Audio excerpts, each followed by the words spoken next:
the podcast. You kind of just have to justify it. Yo, you're using your webcam mic right now? Me? No. Is it coming off like that? Yeah, it sounds like your webcam mic. Oh, so my mic was far away. Is that better? That's way better. Sorry, guys. Way better. See, it's better I caught it now rather than 2 minutes later. 10 minutes into the podcast. Hey, Robbie, can you fix your shit? Ranjit's mic was off last podcast. Yeah, I asked you guys if it was okay or not, but... Was it?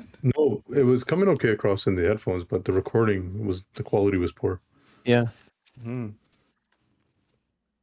Ranjit? Or just Ranjit? No, I don't know. I thought it... Why don't we call him Ranjit? Why don't we call him Ranjit? Because you guys are whack as fuck. We're colonialized. We're colonial friggin' diasporic kids who are old as hell now. People call you Shinda. Shinda? No, do they? I say Shinde. You say Shinda, yeah. I always hear you say that. I don't know what is right or wrong. I just respond. You recording? What are you doing? Hanji sir. Yeah, it's recording. Just talking? Well, what's the show about? It's about nothing. It's about nothing. Just want these guys to know you got another thing coming, bitch. I'm still around.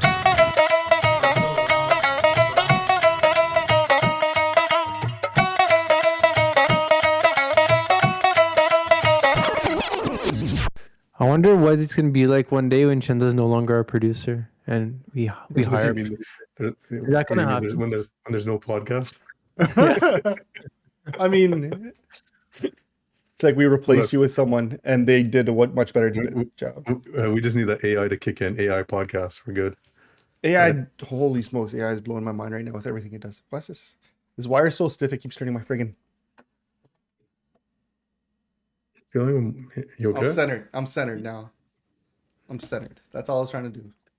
Two doors. That one door that has a plant growing in front of it. Is that marijuana? That looks like a marijuana plant. It's a marijuana plant. It's my legitimacy into the sick month these days. I'm trying to get the Nahang Pass. Yeah, that's why you're so happy. Am I happy? I think I'm just happy when I see happy these days. I see your mug. Oh, makes me smile. That makes. Wait, hey! This podcast weird. Real question: How's the marathon going for the two people here competing, me and you? I've psychologically psyched myself into a plan. Which is what? Have I start running? But have I done it yet? Not really. So I've planned out the rest of the weeks. So starts soon. So we literally have 4 weeks. Should be okay. I should be okay. 4 weekends left. As long as I can run a 5K with ease, I'll just muster out the other 5 by walking. I don't mean with ease, eh? I can run it with 5. I can run 5K with ease. Like maybe a few years ago. So and you know, and a few pounds ago as well. Yeah. So I'll 100% say I had the same sort of plan, although I didn't plan on doing it with ease. I figured if I can muster 5K at a decent, consistent pace, then the other 5 I can walk.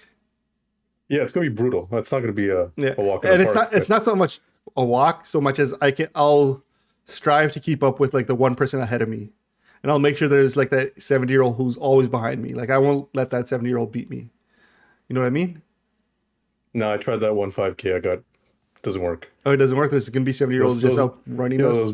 You can't trust those Bubba, man. They're just that consistent pace. Don't stop.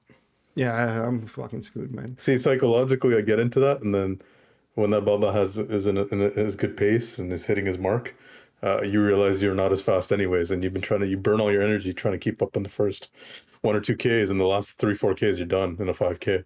So now it's just run at your own pace, man. Just go slowly. It'll be fine. Yeah, so that's gonna be interesting. I did this boomer thing, which it's not really a boomer thing. It's a midlife crisis thing where I bought a longboard. Oh yeah, I saw that. Yes, I've seen this on Twitter. What's up with that, bro? Huh? Is that still cool? Longboards? I thought that was. No, it's probably old. I don't think anyone cool does longboard. There's nothing cool about longboards. Longboards are the trickless. Is this something you've done in the past? I've snowboarded, so I figured the transition in longboarding shouldn't be crazy. You can't do that around your neighborhood because people are gonna keep their kids away from you. This That's creepy guy on his fine. longboard. And you know, I mean- Shinda's gonna be filming himself, so there's a camera involved for sure. Yeah, Like you could take it away to cottage country or something where it's like, yeah, I'm from the city. I'm doing something quirky that I do when I'm out here. What's the point of longboard? It's just a commuting board. It's just like a commuting board. Yeah, but where are you going to commute to? You work from home, don't you? Yeah, but it gives me something to do to go outside. It's fun. Go train for your 10K and go run. Yeah. I might just take the board with me for the 10K. Like, you think I could do that? Like, just board the Yeah, 10K? no, I don't think you can take the board. It's like you during bring the your rollerblades. Yeah, what's I up? think they'll stop you. They should allow rollerbladers and like skateboarders to participate. Oh shit! Why not bikes then at the same time? No, Wheelchairs, bikes get their own thing. Yeah. I don't know. It's a fun time to be alive. Part of me thinks I'm going through some like midlife crisis thing with this shit. You think so? No, I don't think so. I was watching like snowboard videos after I got back home, and I was like, man, I still want to go snowboarding. But like, there's no 100% gone. What could I do to like keep working at things? And then I was like, I saw Have you guys something got? crazy today. Some snowboarder was trapped in the snow upside down, like buried. oh, and the skier who rescued him. I saw that video. Yeah, how did that happen? But that has to be a snowboarding thing. Like skiers wouldn't get stuck like that. So trees, like generally when you're boarding, a lot of people do wooded trails, like forest trails, and wells around the trees. You can't really. They're hard to judge just how deep the snow is there. Yeah. Because the way wells are made is it falls, it kind of fills up. Sometimes it's soft, sometimes it's not, and they always say avoid wells at all costs. So I don't even go near forested areas because I'm not near as good to do that. My brother-in-law freaking fell in one, and he was just like, "Bro, I got so lucky that I was able to like boot myself out." But with skis, I think because you're forward facing, you just don't fall in that kind of funga. But with a board, if you fall sideways. You don't clip it like the slightest distress, so you could like kick your way out. Yeah. So your skis are, but with a board, you actually have to use your physically pull your thing off. Yeah. And so if you got like a bunch of snow in between you, you can't get that off. So if you can't get your bindings off, you're kind of fucked. And then once you get your bindings off, kind of like readjust and position. I've heard stories of how people did it. I've never been in that position myself, but I've also kind of accepted that, you know what, I'm not trying to be crazy. I'm just going to stick to the greens and some blues. And if it seems like it might break my neck going down that run, let's just not go down that run. There's always an easy way. In Seymour, that mountain up by Vancouver, but I haven't done Whistler yet. I mean, blacks are relative, right? Like some blacks aren't. Not all blacks are made the same. I avoid blacks. I generally I look at that steep hill and I'm like, this is gonna kill my legs. I'm just not gonna do it. I just enjoy going left and right all the way down the hill. I don't need to.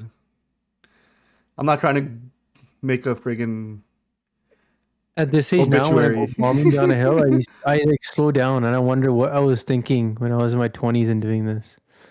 You know what's fucked is I bombed down hills in my 20s, and I didn't know how to ski properly. I just knew how to bomb down and not break, right? So and it felt stupid. Like there's bombing and knowing what you're doing and being in control, and bombing and not having control. I was bombing down the hill with no control, just letting God take over. I mean, to that point of thinking what you were doing when you were young, I do that with driving a lot. You ever notice when someone's like just ripping it on the highway, you're like, what's that idiot doing? I'm that old man. I'm like, that was me about 10 years ago. Yeah. I took someone like to peel it down the highway or peel it down the country. I'm like, man, that was me.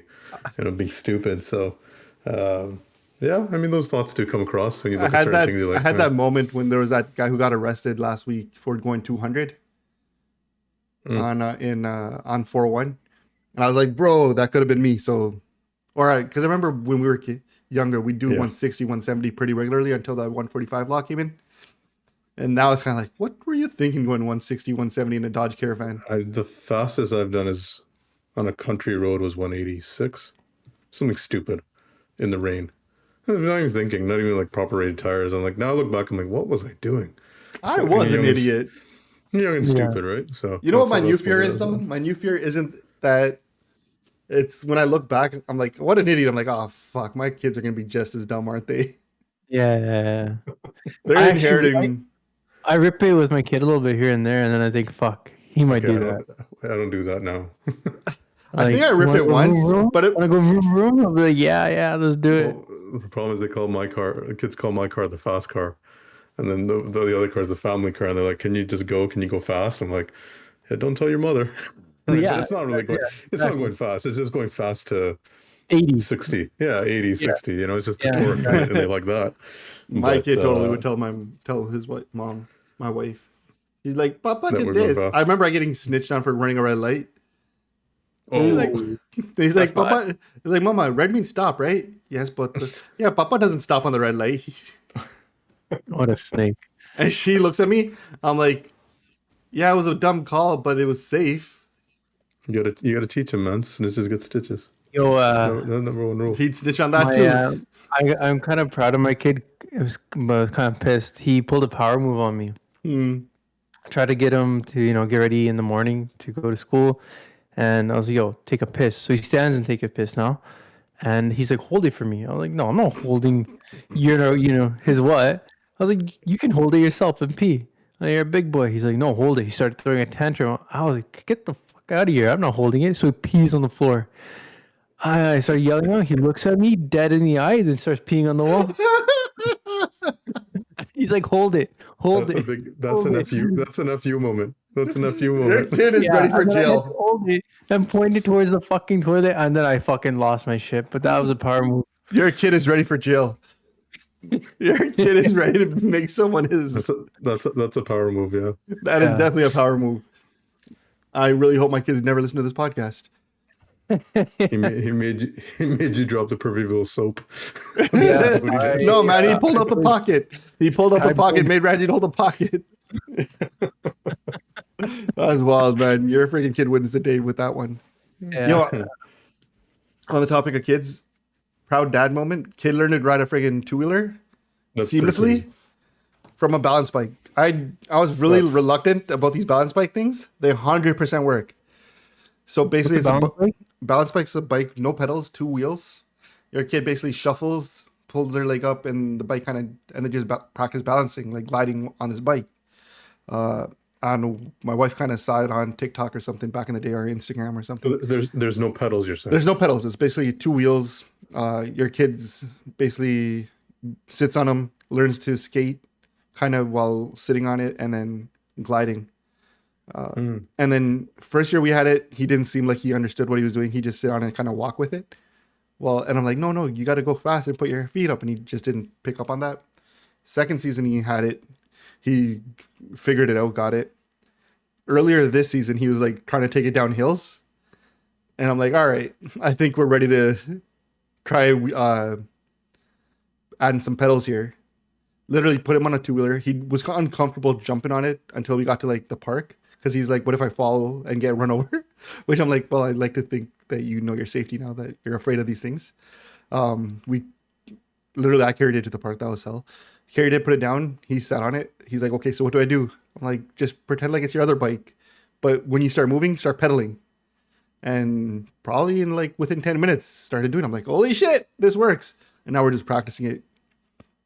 But then I was feeling a bit underwhelmed because you see all like the Hollywood dad behind the kid holding the thing, pedal, and they just like quietly let go. This guy wanted his video. This guy was just like, this kid is like, I'm done. Peace. I got this. Don't need you. So yeah, that happened. Yeah, our kids are going in opposite directions. Yours is learning things, and mine is. I mean, yours is. You're running street. You're in the way of the streets, bro. Way of the Yeah. streets. Your kid's real out my here. my kid's calling your kid for backup is basically what I'm. Nah, man. Shouldn't this kid's learning how to ride the bike? Ranjit's kid's learning how to steal the bike. All right. Yeah. Give me your bike. Hold up, yeah. Oh man, life is interesting. And then Yeah. here I am, freaking buying a longboard that I have yet to actually jump on. I mean, back to that. Is that do you guys have a midlife crisis or something you want materialistic? Be it materialistic, something you want to buy in the next few years that would constitute as a midlife crisis? Not yet. I'm too broke to No? get. You don't? I don't have enough Really? money for a real midlife crisis, man. I bought a gaming PC. I feel like that it ends there. That's a lot of money. It's not cheap. Yeah, it's Probably like just be a $3,000, sports car but for me. I'm not going to break the mold. keep it simple. Yeah. I would have thought a Yeah. motorcycle would have been mine, but I don't see myself touching a motorcycle anytime Yeah. soon. That's a lot of people, yeah. I won't be riding a motorcycle. I want a sports car, other than the fact that I hate getting into sports cars. That's probably mine. That's kind of cliche, I guess you would say, right? Sports cars, every guy is kind of. I think I'd rather get like an F-150. But is that really a midlife crisis, or is that just the time you have the ability to attain such an item, right? Like, and then most guys are at that point financially fit to kind of.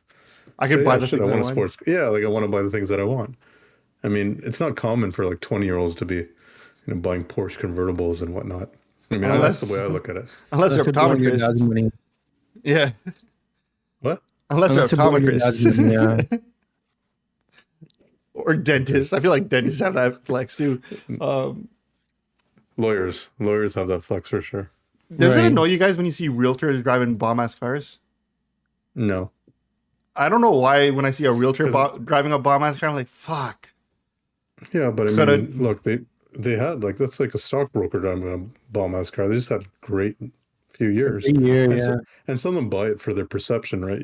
They're buying a good looking car because they think that gives their clients a perception of success. I mean, if some people does. do fall for it, right? So I mean, I think I'm just a glorified hater because I'm like, fuck.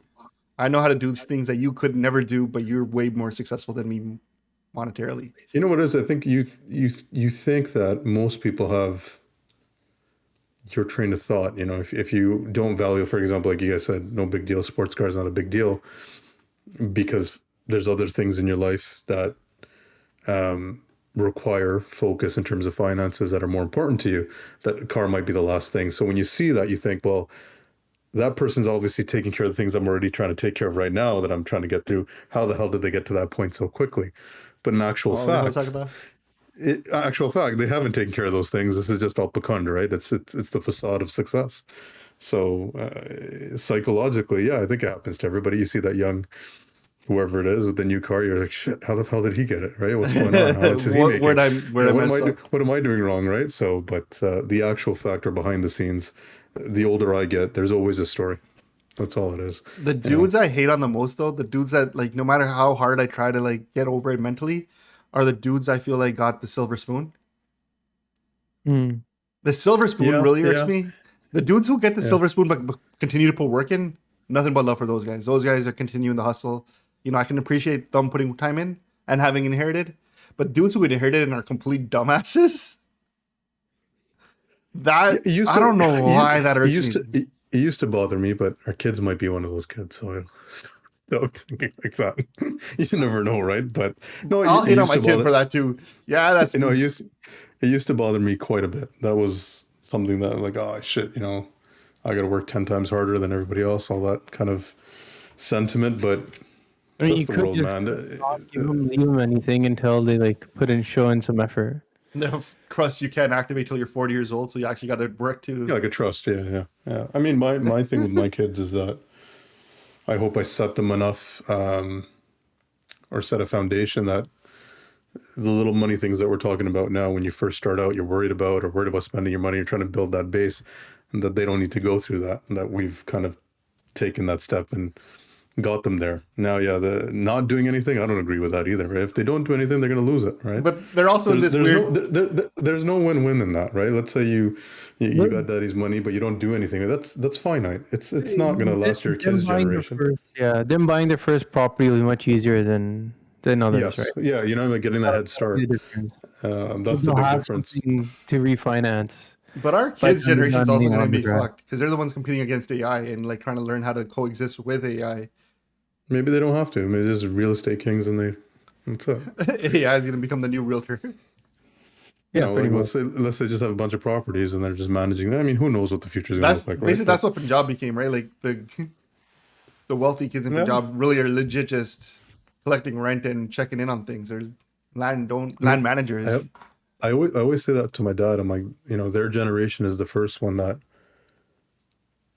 wealth or the empire really didn't step up or grow. I mean, some families obviously did. I'm not talking about everybody, but there's a lot of families that just it stagnated and it didn't really go. And as you get more and more brothers, the division happens in land, right? So whereas in their grandfathers or grandfathers before them accumulated, kept it growing. So it's an interesting time that this is like the last 20 years is now you got a generation of people that aren't buying land, are selling it more. So it's going to be an interesting kind of, I think it's going to be, highlighting your fact before about the kids don't do anything. There's going to be a lot more of those, and there's not going to be something else to rely on. If those kids don't produce a base for their kids, then you're going to have a good generation of people now that are two steps behind, just like we feel half the time, right? So it's going to be an interesting future, I think, especially with Punjab and everybody selling. So that's a whole nother. Well, talking about Topic, Punjab, I right? guess. What is going on in Punjab? Reggie, you have any updates for us? I mean, I'm sure we all talked about it. Amritpal Singh surfaced twice, Oh yeah, that happened since our last podcast. or three Yeah, times. Came back like the Undertaker. Yeah. So 2 videos and a voice message. And there's a lot of like political, I guess, chess being played. In the first video, he's just like, "Hey, look, hey guys, here I am. I got out. I thought, the Punjab police was trying to stop us from going to the Malwa area, and that's why they shut down the internet and whatnot. So we booked it in one direction. Only later to find out, like, it wasn't just to stop us from going there. They're trying to arrest me." He's like, "I'm fine. I'm chilling, and he put the ball in the Jathedar, the Ducks court, saying, "Call Sarbat Khalsa." I guess we can go with that into a second, but call Sarbat Khalsa together. Is that the proper verb? Yeah. And then, what Shinda, remind me again. I'm slipping on my memory. What exactly did he request that the Kaltak Jathedar do when he calls Sarbat Khalsa? I think it was for the freedom of the innocently imprisoned, isn't Yeah, it? I Isn't could that, get the something like release. that? That was something he was already doing anyway. It's kind of like, look, make sure you don't back down on the whole freeing people stance you took. Yeah. Make sure you really push that, because don't let that statement just kind of go half-assed or half-hearted by the government. Really, like, press that one, the NSA thing, press that thing. Sarbat Khalsa, Karte Karke Sare Jathe Bandiyan Nu, bring them all together to really, unify everyone and kind of get them on a page now. You see what's going on in Punjab. And the Jathedar has been pretty vocal, because I was watching this other interview that he did, Giani Harpreet Singh, Jathedar Harpreet Singh, and he said some great things. He's like, listen, why is it that, Ram Rahim, he's in jail, but he's not an NSA charged. The 6 guys who were bombing on his name weren't ever charged or even caught. India wasn't locked down to search for these guys. They actually killed people. But, Amritpal Singh, who hasn't even murdered anyone, who you are saying is treasonous without fully, like, revealing what his charges even are, you shut down Punjab and shut down the internet to, like, look for him. They're like, where's the consistency here? Why is it that, someone who's wanting Hindu Rasta doesn't get charged, instead is put on stages and is politically, like, rewarded? But when They're a not Sikh, going to charge, but I mean, no, but when a Sikh does it, now you're charging them with NSA and throwing them in yeah, for Assam, sure. right? If it was a Muslim, they would do the same thing. Come on, that's not like that's just a No, so it's kind of like, look, here's the points. Why are you coming down one way on him and for saying Khalistan, even though he's not asking for anyone's death or prosecution? I just think of that country. Those are just elemental truths that aren't going to change. Elemental truths, but being- sometimes I think there's still points you can raise, right? There's still For arguments sure, worth making. So 100%. I just think asking why and their narrative. we 100% know not- the narrative, but I think every time you just got to bring it up, because even what they did with, like, Rahul Gandhi is resonating with the Indian liberals. Like, whoa, what's democracy? You got to stand up for democracy. Meanwhile, it's the same liberals who will be talking anti Amritpal Singh and no facts, no charges, and just running with that because they're like, we don't like what he did in where was it? What was that city? Fuck, memory. Ajnala,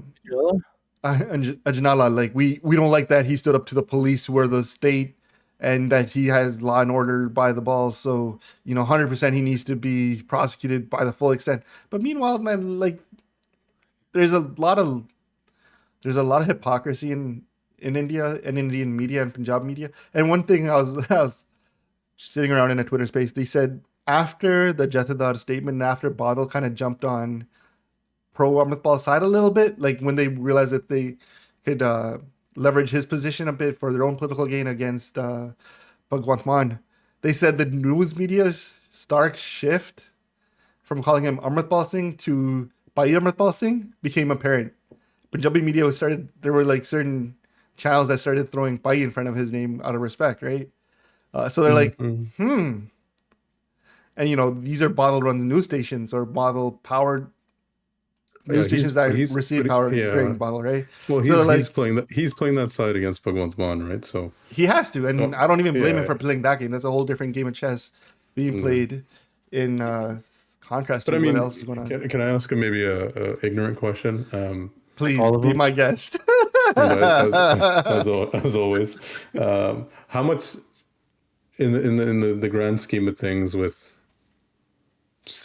church and state? I guess that's the question, right? I mean, does anything that happens at the Akal Takht actually have any effect on Punjab politics?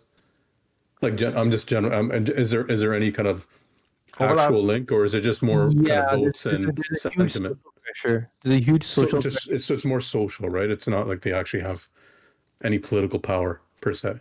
No. As far as like the executive branch, like there's no link to anything, right? So no. It's just their ability to mobilize Jathedar that would likely have not gotten involved. And do you feel like they have their power today is quite relevant in Punjab? That's what I don't know.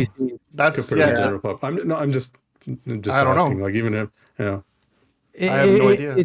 It's always been there's a perceived weight that was always given to them. I mean, they're the supreme. Given to the Akal Takht. Okay. Yeah. And not to be a religious podcast, but let's just go down that road now. Giani Harpreet Singh, he's, let's just say caretaker of the Akal Takht. He's not exactly, the chosen leader for the Panth right now. That's somebody who's in jail. So, but that's also got its like asterisks because people say, well, that wasn't a formal decision by all six. That was, a faction of six who held their own Sarbat Khalsa, but it wasn't sanctioned by Akal Takht, and SGPC didn't give their blessing on that one. Yeah. So let's say Harpreet Singh does have the legitimacy, and his remarks last week really emboldened him to everybody. Endeared him, not emboldened, endeared him to everybody.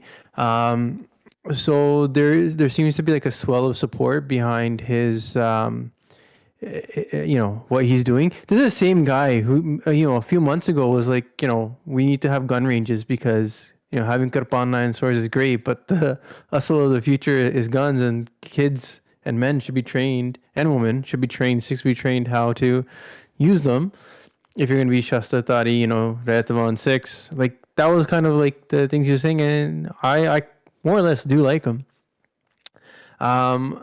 So it was a great, stand he's taking, and it really remains to be seen now that he's poked the bear and really poked at Bhagwant Mann about how much power the Akal Takht really has.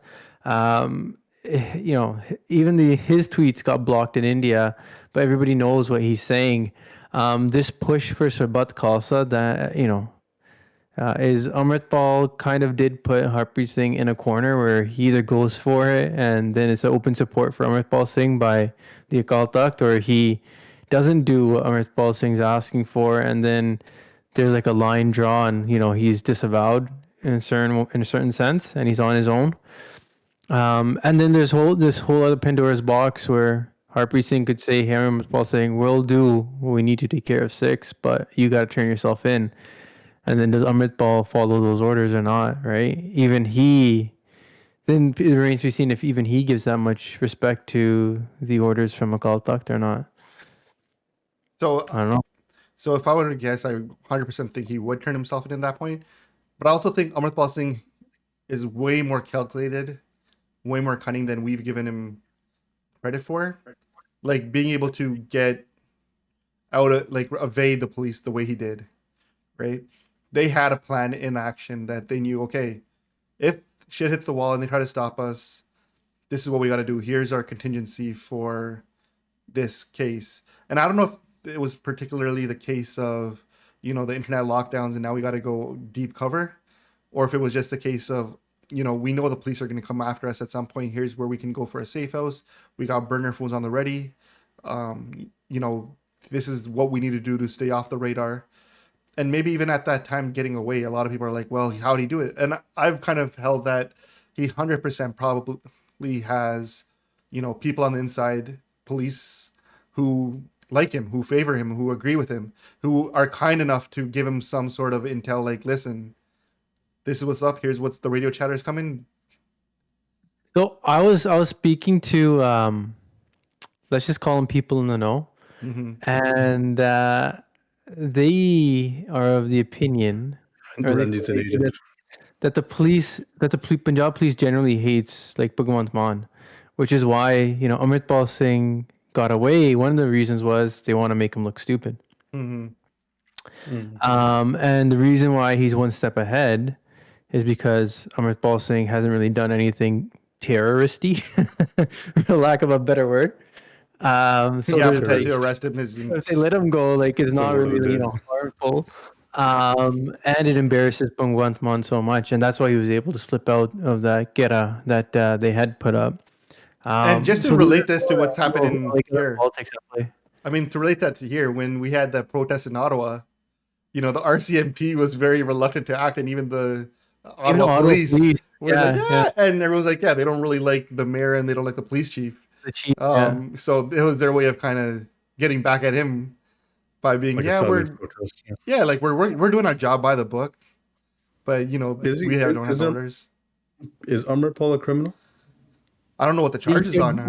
Well, look, I mean, we talked about it last week, didn't he? That he led a group that's not on cops. I mean, there's a charge there. Then why not announce the charge? Like, this is what you're wanted for. I don't think I've never read or seen anything. There is an announcement of what he's charged under. A lot of these guys. I can't remember exactly what it was. Did they show that piece of paper from the court showing what NSA charges he's charged under? All I saw was, here's the map of Punjab that he wanted to make. Here's the flags that he wanted to reenact on the state.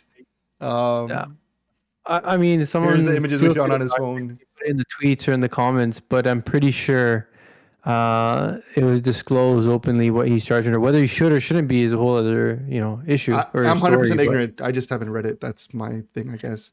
But so he's technically, he's evading cop. He's on the run. There's probably I don't know if there's a warrant for him. He has five stars in GTA right now. That Barstool article got it. It started off by punching the cop, but it's turned into something else. Yeah. So if you look at him, he looks like he was always like a lean guy, but he looks like he's lost some weight or he's a little malnourished. But he said that. He said that in his. He's on the run. So it's funny though, because it's funny. And he looks it. He looks it. What's funny though is when his first video came out, I had a sense of pride and happiness. Like, he's here. We're still going. And then obviously you do your mental checks. Is it deepfake? Is it more AI stuff?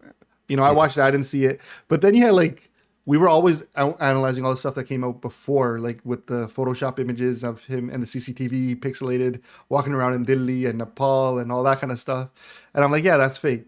This stuff didn't strike me as fake. But then you had the counter side saying, this is a deep fake. We did an analysis. Here's our picture. And I'm looking at those pictures. I'm like, these guys literally just opened up a histogram image thing over his thing and try to make it seem technical, like how when I opened up Terminal and type LS and show people directories going over, I'm like, you're welcome to the Matrix.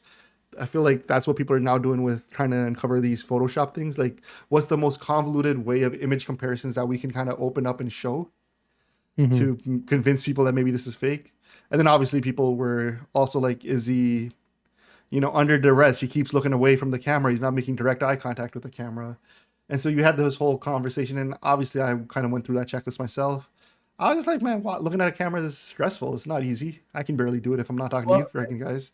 You know, a lot of people had that question, so it prompted him to put out I think it was another voice message and then a video. No, so that's the where it got funny because he has to put a voice note saying, "You idiots, it's not a deep fake. I'm not, held captive." And then people thought that voice note was a deep fake. So he had to do a third thing saying, "You dumbasses." And I'm like, part of me, there's something so sunny in Philadelphia about that whole thing. That whole exchange is like very comedic to me. Where he's coming out, and then it's like overanalyzed, put something else out. Yeah, that doesn't sound like his voice. We know his voice. That's not it. Then he has to do a third video. And I'm just like, man, you guys are going to get this guy killed having to do videos proving that he's not a fake. I don't know. There was something very comedic about that. Even now when I think about it, it makes me laugh. But I didn't. Sorry, go on. No, go on. I mean, he didn't really explain, or maybe he didn't, and I missed it. He didn't really explain why he's refusing to turn himself in. I think he kind of left it as all will be revealed in time. 100%. I agree with that. And that's kind of where I'm kind of like, I'm okay with him having a plan. I want to see where his plan takes us, which is funny because everyone in the diaspora is holding a Twitter space trying to say, this is what the plan should be, while sitting comfortably in their friggin' bed, their $1 million houses on a cell phone. But hold on, but what's the plan? We don't know. To be seen. What do people here think should be the plan? I think the legit. Hold on. Bhagwant Mann and install all his CM. One of the plans I heard on a Twitter space was the Sekacom needs to invest in nuclear weapons. Oh my god! I was like, so y'all, and I was just like, and I still stick to my guns. No one there gives a shit about this. Yeah, 100%. The majority of the population doesn't care. I mean, I haven't reached out again, and that's what I fed back, and I'm hearing things. They don't care. Life is back to normal. This definitely has Take more. What did you say? 30 million today? How many people? 30 million. Yeah. 30 million. So you got to get that majority to actually give a shit, and they don't. Yeah, maybe this will just blow over. I don't know, but there is. I just don't think. I just don't think the people on the ground there are buying the flames. Right? The flames are being. They're just not buying it. They're like, that's an isolated incident. People in Canada and UK think a certain way, so that's isolated as well. We live our own lives, right? And be it good or bad, whatever anybody wants to think, be it good or bad that they don't care. I think the actual fact is they just don't care, and that's the first step you gotta accept, rather than thinking that. So our Western narrative is what they automatically go to. They don't think like that. So I think there's some truth to that, but I think where I think you're wrong is it's not so much that they don't care as they got other pressing priorities or more important things. It's not that, they don't care what's going on. It's, that's happening, but, there's mortgages to be paid and loans and work and business to be done. Well, they don't care enough to upend the world. Look, we have injustices in this country, in the U.S. We're not upending our lives for the sake of human rights. I mean, who the hell are we to play these? Hey, come on, like let's be real. If our home is what we call it, then we should be on the front line of everything that goes on in this country, but we're not, right? So when it comes back to your normal life, when it comes back to your responsibilities and the way you want to live your life, a lot of people, once again, right or wrong, don't care. I'm just saying the majority of the population, the way they think, they just don't care, right? See, so this is where I think I take issue with that is it's not that we don't care. Like, look, in America, you had another school shooting. People were annoyed. The Nashville one. Yeah. Nashville. And I don't know, again, I don't really have much to add to what happened there, but everyone felt a certain way about it. Everyone feels like, okay, you know what, this is wrong or this is right. But is it enough for them to take action or make changes? The politics of the land kind of take over, and then they just act in what's given to them. I feel like that's kind of what happens there too. I'm not disagreeing with you. I'm just saying in every situation, like even in that situation, there'll be a small percentage of the population that will take it upon themselves, go protest, try to make a difference, and that's fine. But a majority of the population, even there in the States, will not do anything because, one, it doesn't affect them, or they just feel like it's not their issue. And that's just because of the societies we live in. We're so based on just getting by, like you said, mortgages, so on and so forth. It's just, I think it's different, right? And another thing is, how many of people in Punjab identify with the identity that we think that they should. Like, sick, are they sick? So do they think like that firstly? What does that mean? If the narrative of Khalistan that everything keeps getting, we need this. What does that look like? Right? Does that mean a fully religious state? Because I'll tell you right now, 99% of those Monde don't want to be living in that, and Bhangra music would be shut down. And come on, I'm just saying, like, what, like, when you say like, this is what you're talking about nuclear weapons. No. It's like, I mean, no I'm like, one's ever gone as far as like putting up a policy framework of what the country of Khalistan ever looked like. And hey, so I mean people have to certain degrees try to formulate constitutions and stuff, right? Nothing that's practical. Nothing, because but as soon as you say we're going to be not trading with anyone and we're going to be totally self-reliant, it's like, yeah, okay, nice novel that you're writing. No, but I think I guess what I'm trying to say is, it's people to a degree. It's not that they don't care; they just got other pressing priorities. But I think it's on the politicians and the leaders at that point to convince people as to this should become a bigger priority in your life or not. I think the same thing happened in the 80s, right? For a large part of the time, people were indifferent to what was happening in the early 80s. But after 84 and when the Sahib got attacked, a lot of people who were indifferent, actually started having a real opinion on what was happening. And I think right now I agree with you. A lot of people are pretty indifferent to what's going on. It's not that they don't care, but I think there's going to be a point at some time where shit hits the fan and it crosses into that realm of now it's a priority for me. Do you think the people that always are calling for action, always calling for arms, would be happy with a stable state, still within the confines of the Indian flag, run independently, safe state, practice whatever religion you want, whatever we think should be normal? Would they still be okay with that? Does it know it has to be, it can't be under that flag kind of thing? Like that's where it all kind of, I think, for me, it gets confusing, right? I think what's happening there is was what the original thing was. You guys are going to get Punjab. India's going to grant you, here's a resolution of the things we'll grant you to run the state by your needs, by your faith. And then quickly it's like, well, you guys haven't honored this, you haven't honored this, you haven't honored this. You didn't honor it in the 70s, you didn't honor it in the 80s, you didn't honor it in the... We still blame the politicians. Yeah, 100% politicians. But I think it's just been that gradual, here's the things I'm just saying those are the same people you cannot rely on to teach the public what to do.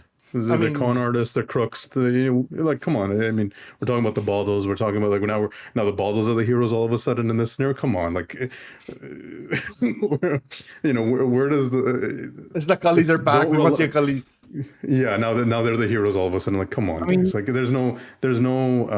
When you start to say you need the politicians to educate the public, that's your first problem, right there. That's your first problem. The public are the ones who vote that politician in based on what they think. If they don't give a shit how dirty their politicians are, they don't care enough to stand up as a people within their own state or find the state might be against them. I just don't think it's that pressing problem that we think it is. That's all I'm getting at. And I think if you approach it at that, that's why it's not, like protest everywhere all over Punjab. It's very isolated, right? I think part of it is, when you say they don't care or it's not as pressing of an issue, there's a reason why migration out of Punjab is so high. It is an issue. It's just not one that they feel like they can control. Hey, man. It's economic migration, bro. It's economic. But why? I feel like that all ties in, though. No, like why is the economics there so bad? If people just feel like they don't have any opportunity, or economics being bad is failure of the government. But no one's leaving. Okay, not nobody, but it's not the driving force of migration isn't that they feel like second-class citizens. It's just the government for the last 70 years. Actually, no, maybe a little less because the Green Evolution did help.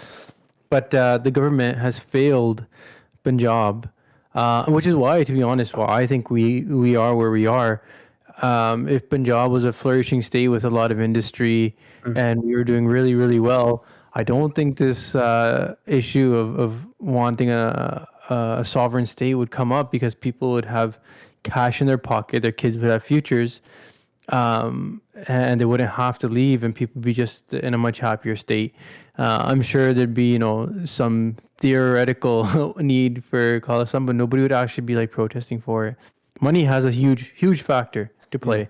and this was just a recent, this was like a dinner debate at our house quite recently. And I strongly believe that, since what, the 60s or so, the government has let people down. It led to, 84, because the government failed us, and it was left to Puntic figures to say, look, you guys aren't doing shit for Punjab and for Sikhs here. We might as well, take a kick at the can. They were never given a seat at the table. And now, we're coming around to that again, where again, it's the same, bottle captain. They didn't do fuck all. Now you have Bhagwant Mann, who's even worse.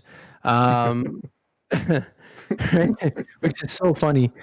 People were looking for a third choice for so long, and now he comes in and he's fucking terrible. And now again, Puntic figures might as well take a kick that can, and because they couldn't do much worse. And honestly, like, maybe Punjab just needs a solution like Quebec does, right? Like, they have a little bit more control of their own borders and what happens in their province compared to other provinces. And maybe that's like a hybrid model that India really needs to consider if they actually ever want to like put some of this to rest, and move forward from this. And even maybe we need to consider that maybe Khalistan might not happen, but having control over, Punjab's future, Punjab's resources, Punjab's economic prosperity, education, health, having more of a say there, having more power there might be the way where there's de facto sovereignty. That also doesn't start with migration. Yeah, I mean, exactly. The migration numbers are just going to eliminate the country altogether. What everyone's sitting here, so like you said, in the $1 million houses, saying what they're saying. I mean, if that rate of migration keeps up, what's a Punjab be in 20 years? The religious makeup of Punjab, the demographics has changed like crazy. You'll see a lot So in more 20, like in 20 years, what does it matter? Yeah, sure, this is new Punjab. Islam What are and we fighting? Christianity. They're coming up in big numbers in Punjab now. So look, that's the real issue. How do you stop the migration? Yeah, economics. That's how you stop it, right? So they can say whatever, anybody can say whatever they want. At the end of the day, I mean, like they'll say, it should always be ours, but I mean, if the GTA real estate boom was happening in Punjab, I'm pretty sure we'd be investing the other way around. It's kind of wild, man. You want to switch to that? I feel like that was a good. I want to accept your, crossover, your transition here.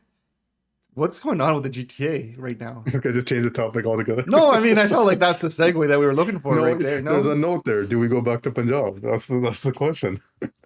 Well, yeah, I put that there because I heard a Twitter space the other day, and this is something it stems from something Amritpal Singh said. He had a drive where he said the diaspora needs to come back and visit Punjab and create a connection here. And a Canadian photographer who goes by the alias of Kotha Guru, aka Gurkirat Singh. Nice dude. I don't know him personally. Spoken to him a few times. Seems like a good dude. And he brought this up in Twitter space. There was a lot of pushback on it, but I think it's kind of unfair. Pushback is, what do you need to go to Punjab for? We have, the diaspora here pretty, enshrined in their Sikh beliefs and practice. Sikhs flourishing more abroad than in India, etc., etc.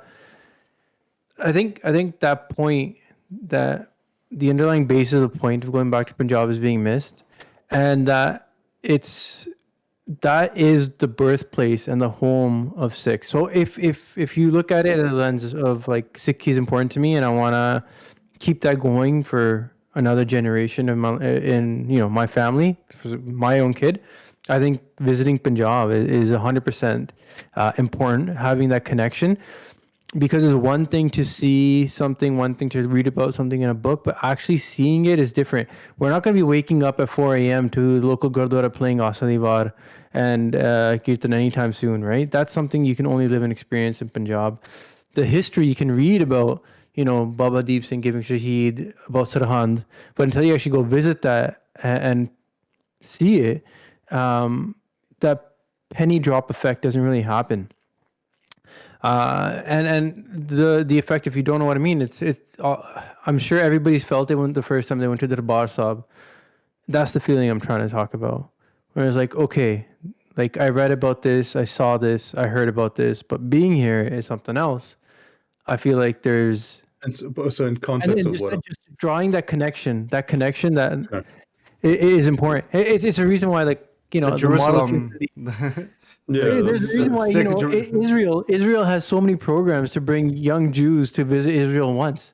Wow, you want to make that connection. That's home. You gotta say, fine, I might not be the most religious person, but I'm gonna give that some sanctity, some importance in my life, and make sure there's a connection there. I mean, the counter argument is that a lot of Catholics don't visit the Vatican, and they're, if not more. And I don't think Catholicism is growing either as a religion. It's actually No, losing. I'm just saying from the Right. perception of following religion and believing in, I'm just saying the counter argument to that would be that, I mean, that's, religion can grow, cultures can grow. But yeah, I do agree with you. There is that connection. You do get like a lightning rod when you do go to those places. That it's heightened. It's your connection to maybe who you are or the things you've heard or what you've taught are kind of. And you take somebody with shitty Punjabi who has very anglicized Punjabi. They spend a month in Punjab and they come back and they improve. And it's not that doesn't help you just in in your Sikhi. It helps form your identity, helps strengthen your identity. If you were somebody who didn't grow up around a lot of Punjabis, spending that 1 month in Punjab, it might open your eyes to something else that you never really experienced before, and might grow that connection. That's not a bad thing. That's opportunity, right? That the state should just take that in tourism, man. Go for it. So Like, set up back the to what you were systems, saying. push. I mean, to what you're saying. Okay, so I'm gonna ignore the Catholicism one because I No, don't that know was if just that's a my fair, right? that was I just don't my know. side thing. Yeah. Yeah, but like, okay, so to what Randy's saying, that moment of, oh my God, this is everything that I dreamt of, or better than what I dreamt of. I experienced that when I went to the Bhagwant for the first time in like 2015, since I was a little kid, and I was like, you I think- heard about it, you I read think about it, that's- everything. This is It still amazing, happens, right? even when you go again, it still happens. Yeah, It's not like- just the first time. It's It's every time, like just Yeah, walking it's into immense, the yeah. Karma was like mind shifting, blowing. Like I don't even know the words to describe it. It was reaffirming to a certain degree that you'd want to experience that multiple times. But this is where I feel like there's some shortcomings. The Karma and the Barsab, that stuff's constantly going under renovations. We heard about the Disneyfication of it. So if they're constantly changing these things, if they're constantly taking these old gurdwara that they're uncovering and whitewashing all of that history, when we do go back, how much of that are we preserving for that moment to happen? There's a lack of preservation there for this. I would 100% want to go back to the Nevada sub every time, but I remember when we went and we wanted to get a room at the NRI hostels, whatever, they were like, no, we don't have any rooms available. It's all booked. And then we did that thing where someone said, "Hey, if they tell you it's all booked, call this number." So we called the number. The guy's like, put the guy on. The guy talked to him and he's like, yeah, some rooms opened up. And I was so insulted by that. I was like, the fact that I had to I was lucky that I had this number to call. How many people don't? But that's the only way to get in. How is someone But like, without that you're connect from abroad, you can go stay in a hotel. It's not the end of the world. No, but it's just weird that these are the, and it's not even about hotels. Like it wasn't like if we had to pay to stay, we would have. It's just that there's this level of, patronage that you only get if you know your way around. It makes things that's every religious India. institution. That's no, India. that's every no. But what was it 2 years ago? What the Indonesian population faced in Mecca? They put in a formal complaint that they're treated like second class citizens when they go there. Dude, it happened. You name any religious site in the world, I'm sure the same type of thing happens everywhere. So fair enough. You're essentially, your connection to your faith is different than how people monetize it, right? So yeah, just no, remember fair enough. that, right? But So, in my mind, I was thinking, I'm like, there's things that are there's these roadblocks already there. So when we're talking about six reconnecting, there needs to be ways that and these are such easy wins. Like, don't be corrupt about this stuff. Be honest about it, Yeah. And then to the last effect, I know you said, maybe this is an easy win for the government, tourism, all that. I know, like in the Bhagwant Sangat, this is an actual thing where Yeah. Yep. they bring people back and they arrange for trips to Punjab, to that data, to and they take care of it. They say, look, we know there's roadblocks if you come here on your own. We're going to remove those and try to give you that authentic Punjabi experience. But sometimes I wonder, like, how much longer is it going to be that, Asad Divad is still on the speakers before locals complain, like, just turn it off. We're trying to get our sleep. Like how much of that culture is still... Forget the culture. How much of the religion? Like we said, if the migration keeps happening, how many people are actually gonna? Does that prayer even resonate with them? I mean, things are changing rapidly. I mean, they got Tim Hortons there now. Like people are trying to go as they're trying to. Catch up to the West in certain degrees at the cost of what Punjab was, or what we want it to be to some degree. No. The one factor I would say is if this new population that has just the student population, whatever you want to came, the abundance of people that have just come in the last 5 years, if they maintain that link of going back and forth, then yeah, we're fine. Yeah, if there is that, no, that's still home. I'm still going back and forth, taking money back, investing, making sure that there's an active interest. But some of them to get here are selling everything. If their switch is we're out, we're selling, we're out. Yeah. Migration's a bigger problem. Yeah, but like there's many ways that that connection to Punjab can be preserved, even with our kids' generations or their kids. And again, I'm going to go back to Israel. They're a great example. They have paid trips where you go back and you plant trees, maybe do a tour in the IDF, or at least go do. Go look at your historical religious sites. But you also have an organized government. Huh? But you also have an organized government. Right. You have an organized system that actually makes it happen. Punjab they can't make a road, man.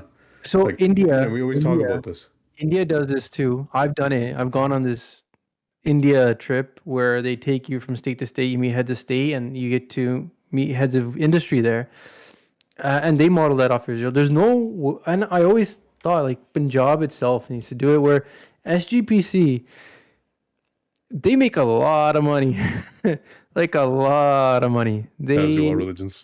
Yeah. So could they fund a program where they bring 100 students a year, staggered over, a certain number per quarter, where they spend 3 weeks at their bar sob, helping out with rotations in Seva there, experiencing and then being driven around to historical sites around Punjab, to all the Tucks, where they meet other students from other countries, other Sikhs, and they build that connection, to like the historical sites, and they have, in their 20s, a really good experience to Punjab, where they think, okay, look, like when I go back home, I'm going to come back again with my family or my friends or my siblings and do this again properly, because now I've had that experience of being in Punjab independent of my parents. And I loved it. I had a great time. I don't need my parents to show me around. I know how to get around now. And they have their own connection, their own experience with Punjab, where they're no longer going back to visit because their parents are nostalgic. They are going back because they have their own nostalgia of a great experience they had in their 20s, right? And that's how I believe you keep this going. And it's important, man. It's 3HO kind of try to do that for their guys, mind all the corruption and everything else that happened there. That was part of like the Yogi Pudgeon's like flex.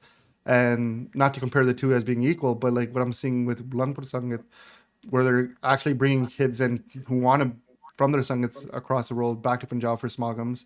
I think that's great. I think there are definitely pieces. I know AKJ had that kind of thing where it's like, you do your Sangat, then you do your smogums here, that you get used to it, and then you get your connections of, okay, if I want to go to the Delhi smogum or this smogum, I now know a few people who are willing to help make that arrangement for me. But it's always been on a small Jatha by Jatha basis. It should definitely be something more universal, I think, for it to be more effective. And, it should be the organization with these endless coffers that really picks up on that. 100%. So, and then, yeah, I think it's important. I don't think having Gurdwara in Canada, US, England and having, Sangat here that's engaged. While that's great, it's not the same as having a connection to our birthplace back home. I think that's important. That's important for roundness or complete or having everything like bringing it home. So I rest my case. I agree I with just it, speak up and on I that. think I would love to see it. Then I'm gonna turn Yeah. to Robbie, and I just don't see it happening anytime soon, unless it's like done by Jathedar, which are independently managing it. Because I do know people who do go back to India for smagams, and not just like AKJ smagams, but with their sampradas or with.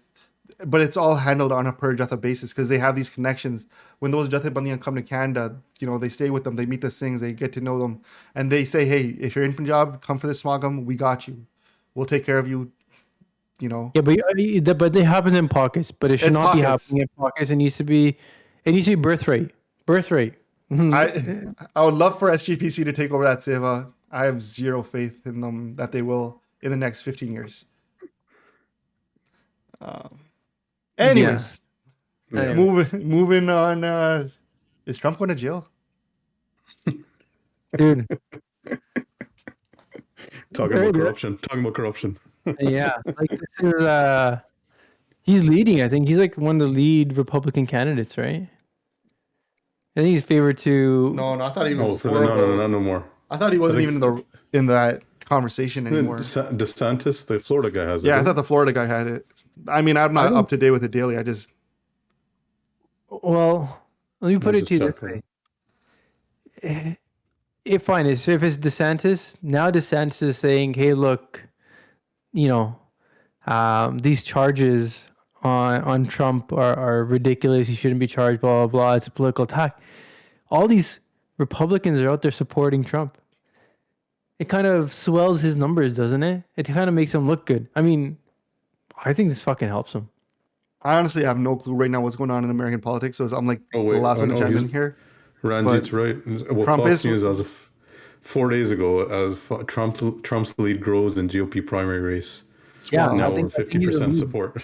And I'm- this kind of fucks everybody who's if you say like let's DeSantis, it's him as DeSantis. It's him and DeSantis. yeah. So if DeSantis were to take the view of, hey, look, let justice do its thing, then Trump's huge base would come down hard on him that he needs. Okay. So what did he do? He did the alternative where he's like, yeah, Trump shouldn't have been charged, and that kind of still endears him to that base, but he's supporting his rival. He needs Trump gone. But I think overall this helps him. And the charges itself, like it's a liberal scandal, like it's complicated. It's not straightforward where the average Joe in America will understand why Donald Trump got charged. So it's such a technicality on what they're chasing him for that it'll probably not get resolved until the election's over, the next election, because it'll go. Just pardoned get charged. himself. Yeah, it'll he get would do charged. that, wouldn't he? It'll go a few years. They're gonna fight tooth and nail, and then if he is convicted, that's gonna go to appeal. Okay, so for sure this is gonna linger, and it likely won't be resolved until after the next election. In which case he might become president again. I don't know. That's the crazy part. So I think this overall helps him because people. It looks like they're chasing him after a technicality because they're scared he might get elected again. And that just helps. If he wins again, it's gonna be like, again? He won again? Like, Yeah. It's like the worst sequel to a movie ever, man. I don't know. And the technicality is this: his lawyer was the one who paid Stormy Daniels off for hush money, and then he reimbursed his lawyer from his campaign. So it's like slap on the hand, like you can't use campaign money for that, right? And that's what they're chasing him for. So I'm Yeah, like at he's that point where this is the regular season of politics in the U.S. for me. I'm waiting for the playoffs to start paying attention. Yeah. But what I'm pretty curious about is if it's a Republican leader at that time, like how does that play out in Canada? Do Canadians get scared saying, "Oh shit, they got the big conservative scary guy there. We got to double down and make sure the Liberals win here." Does that happen? Does that favor the Liberals here? Because a lot of the liberal go-to attacks have been, you don't want to Trump up north. Look what's going down south.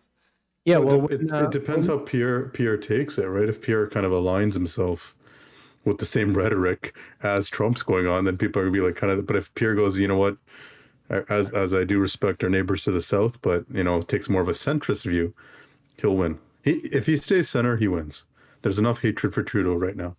There's enough momentum that he can win on. But if he says, "Oh man, I got a partner in crime in the south, and we're gonna ride this conservative wave," then Pierre might lose. yeah, He needs to be gotta stay center.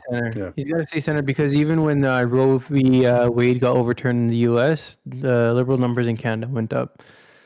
It's Just because they're the alternative, right, in North America. I mean, that's what liberals love doing, though. Anytime something bad happens in the South, they're like, well, there's a shooting there. We're going to strengthen our gun laws even more. And it's like, yeah, exactly. So it's wild times. I honestly don't know how to make of it. There's this one point that Robbie added here that I'm kind of wanting to touch on just because I think I want to know where he wanted to go with it. What's going on with the Mario movie? You guys are going to go. Are you guys going to see the Mario movie? Are we too old to want to see it? I mean, we're the target audience. My kids don't Really? know what it is. No, I'm taking my kids though. I'm taking my kids. my kid wants to see I'm it. gonna take my son. Yeah, Right. Well, Right. my daughter plays Mario Kart, so there is a link. My kid plays Mario Run nonstop, and every time we pass a game store with Mario on the store, he wants to go inside. He's like, "Look, it's Mario." How the hell does that Italian plumber have so much appeal to kids? What's wild is It's crazy. my kid remembers the Santa Claus parade that happened in December because Super Mario and Luigi were there. There you go. They were like just two guys dressed in the costume representing Microplay Canada or from Bramley City Center. And he's like, "Papa, remember we went and it was cold and we saw Super Mario?" I was like, "Yeah." Like that, Mario is bigger than Santa is what I'm trying to get at. And that Mario will catch my kid's eye no matter what. He literally watched the trailer for an hour. Do you guys remember the Super Mario's Brother, the live action movie that was horrible back in the day? I remember it being bad and being so comedic. Yeah, probably go back and watch it now for a laugh. I mean, I'm not a huge Mario guy. It's an easy game for my kid to play, so he plays it. But Jack Bauer's back. what? Oh yeah, Kiefer Sutherland has a new show. It's pretty good. What is it? good. Hold on. I didn't watch it yet. Is this What the 24 hell? I don't even continued know or is this Jack? No, it's Something Rabbit? No. Wait, what's the name? So of does the show Kiefer that would help Sutherland her? have a new show or does Jack Bauer have a new show? Kiefer Sutherland has a new show. Okay. So it's not in that universe of 24. Yeah, but he's always Jack Bauer, no matter what he does, right? It's called Rabbit Hole, Yeah, Rabbit Hole. Yeah. and it's kind of an espionage story, but it has, that conspiracy feeling of 24. So and he's acting the same way. He's Jack Bauer all over again. So it's pretty without the violence, obviously. But What a great concept for a show, though. 24. That was That was the so first good. show I've ever binged in my life. I think that started the binge. literally 24. Yeah. And 24 that was stupid. pretty dope. He's out. Well, Jack Bauer got to him. Yeah, he had his clock set. 11 p.m. Boom. Hard cut. Wow. The what was it called? The clock in 24 was great. The countdown at the end I of still every like it. episode. The phone. I remember making that my phone ringtone. The Jack Bauer CT, phone. the count. Yeah. Do-do-do-do-do. That was a great ringtone. Anyways, we hit your 11 p.m. mark, so cheers. You cut off right at 11 p.m. I was curious what happened there. We were ready to end the podcast. All right. Oh, hold on. Yeah. One final question. Something that someone actually brought up in real life to me. What's going on with the raccoon? Oh shit. We got a question. We got a fan question? Someone asked me, they're like, "Yo, what happened with Randy's raccoon?" I'm like, "I'll make sure I ask him." All right, Nice. so the crazy story. I'll try to be quick and concise. All right, so they came in the You're a next lawyer. day. You're a lawyer. You can't be quick. So. They Or came in the concise. next day. They cut open the hole in the paneling, and they said no moms there, but there are two babies. So they took out the two babies and they put them in this like heated box, and they hung it on the wall so predators can't get them easily. And they're like, the idea is like the mom will come here, hear them crying at night, and take off and take her to the backup nest. They said that we're going to seal up the hole now because we went in there, we didn't see the mom.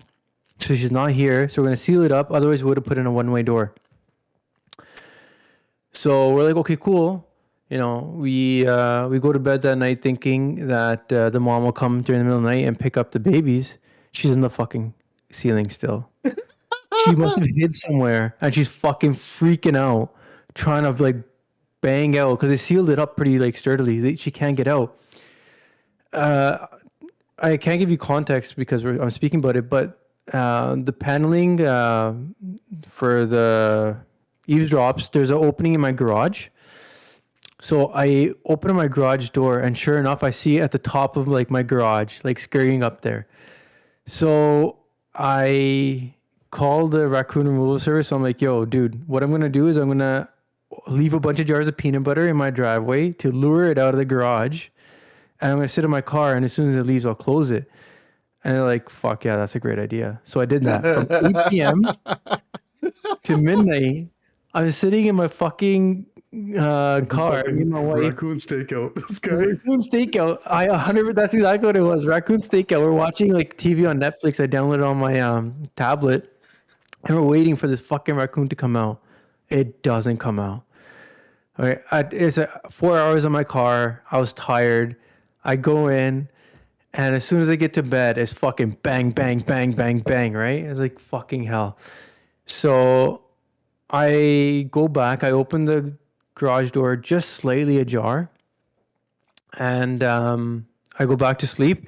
At 2 a.m., the raccoon came to the baby's nest, picked it up, and I have a Nest camera nearby, so I was able to see it. It picked up one of the babies and ran back towards my garage. So I'm like, fuck, it went back to its nest, like in my house again, and it has one baby. Is not coming out. But it turns out, she's gone. She took one baby. She abandoned one baby. Oh. Yeah, but what I was told by the removal service that raccoons are stupid. So they said in the sense that they're smart in many ways, but they don't count the number of babies they have. It So just outsmarted you. transfer up that baby with another set of babies, and that mother will take care of it as if it was her own. Oh. So hold on, what happened to the second baby? Did someone eventually come get it, or? Yeah. The removal service, they're like, yeah, there's another nest nearby. We're just gonna drop it off there. All right. That was an amazing story. That was an amazing story. I'm glad I asked that question. Did you seal this shit up? Yeah. I sealed it up. Right.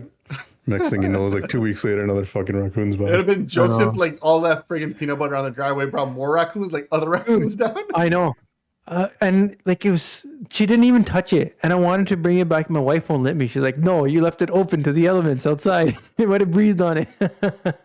Well, like this guy trying to reuse the peanut butter. Fuck. I'm on your wife's side with this one. that peanut butter is juta. That's perfectly good.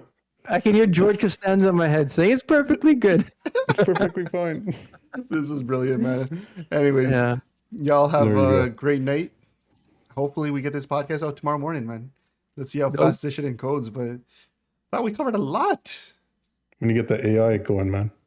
Soon enough, we're gonna have AI writing. I saw someone demo this where they had AI write something like a script, had it enacted, and then animated it. Wow. Oh, you know the craziest thing I saw in AI this week in AI? The Jay-Z voice, like the musician voices. Yeah, no, it's Kanye. They've done all of them. So the Jay-Z one was insane. The guy did Kanye. I saw that, but where they can like write raps. Get the AI to write a rap in a rapper's voice lyrically, and then actually AI the voice itself. So, is art doomed?